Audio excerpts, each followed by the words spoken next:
उड़ीसा वालों, जो अपने प्रदेश की भाषा, अपने प्रदेश का साहित्य और अपने प्रदेश की संस्कृति का गौरव नहीं कर सकता, वो प्रदेश को आगे नहीं बढ़ा सकता। और मैं स्पष्टता से कहने आया हूं, यहां पर जो सरकार चली है उसने न केवल ओडिशा को विकास से महरूम रखा है, विकास से दूर रखा है, न केवल अफसरों के माध्यम से भयंकर भ्रष्टाचार किया है।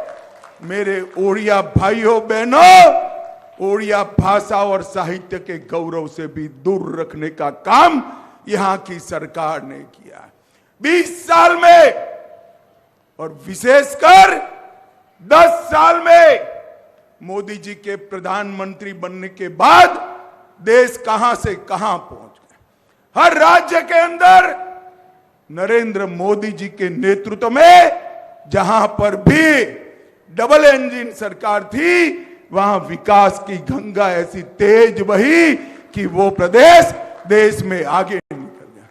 परंतु मेरा ये महान ओडिशा सबसे ज्यादा खनिज संपदा कोई एक प्रदेश में है तो उड़ीसा में, सबसे ज्यादा पानी का वैभव अगर कोई एक प्रदेश में है तो मेरे उड़ीसा में है।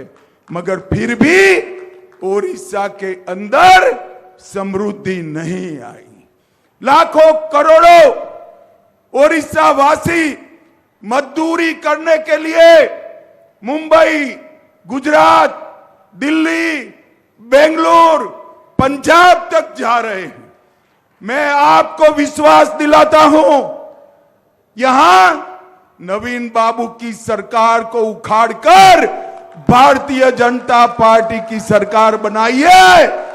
मैं विश्वास दिलाता हूं, ओडिशा से किसी को पलायन नहीं करना पड़ेगा, यहां से बाहर काम करने नहीं जाना पड़ेगा, बाहर से इंडस्ट्री ओडिशा में आए ऐसी व्यवस्था भारतीय जनता पार्टी करेगी।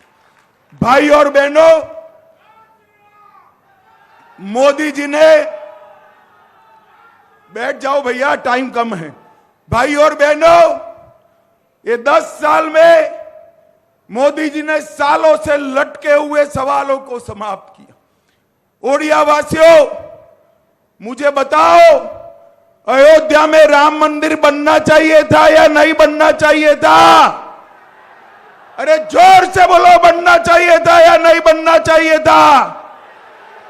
एक कांग्रेस पार्टी और उनके चट्टे पट्टे राम जन्मभूमि के मुद्दे को अटकाते रहे, लटकाते रहे, भटकाते रहे।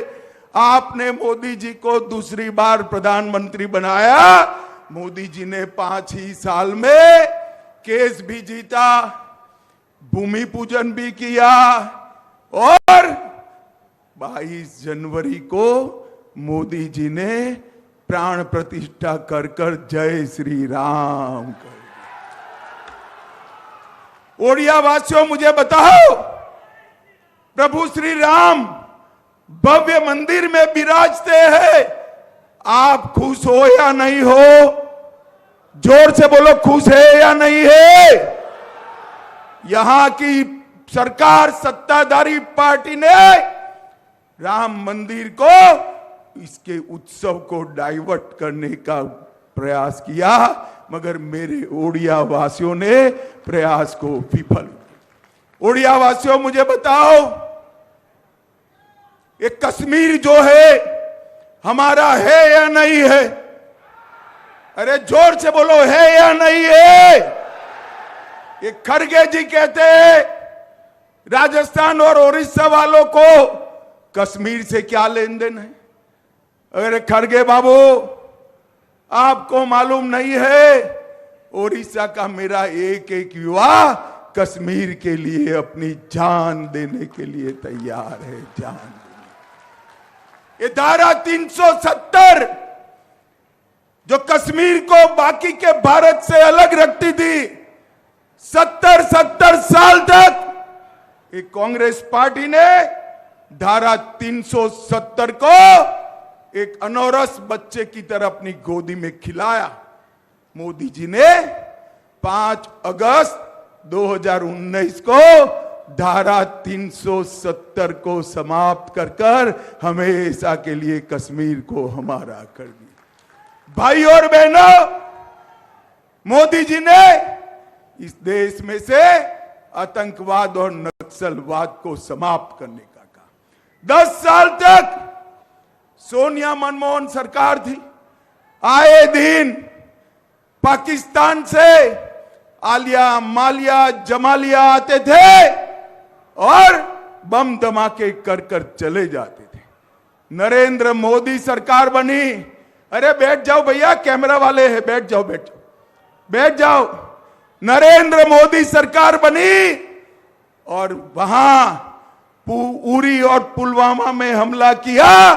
10 ही दिन में नरेंद्र मोदी जी ने पाकिस्तान के घर में घुसकर सर्जिकल स्ट्राइक और एयर स्ट्राइक कर कर आतंकवादियों का सफाया कर दिया। मोदी जी ने देश को सुरक्षित किया है।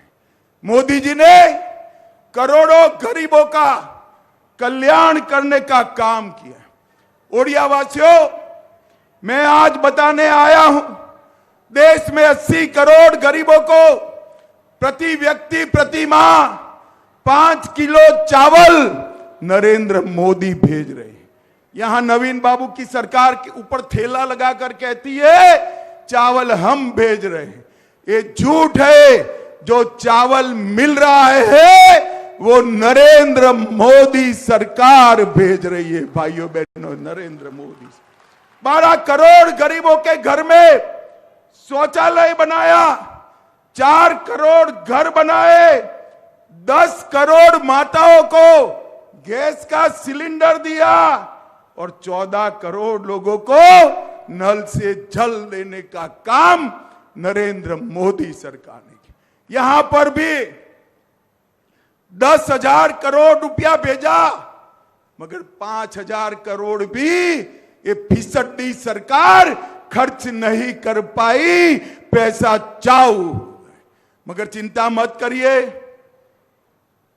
यहां मोदी जी के नेतृत्व में कमल फूल की सरकार बना दीजिए। हर एक ओडिशा के घर में नल से जल पहुंचाने का काम भारतीय जनता पार्टी करेगी। भाई और बहनों, देश भर में 60 करोड़ गरीबों को मोदी जी 5 लाख तक का पूरा स्वास्थ्य का खर्चा मोदी जी उठा रहे हैं। 5 लाख तक का। अच्छा कर रहे हैं या बुरा कर रहे हैं? जरा जोर से बोलो, अच्छा कर रहे हैं या बुरा कर रहे हैं?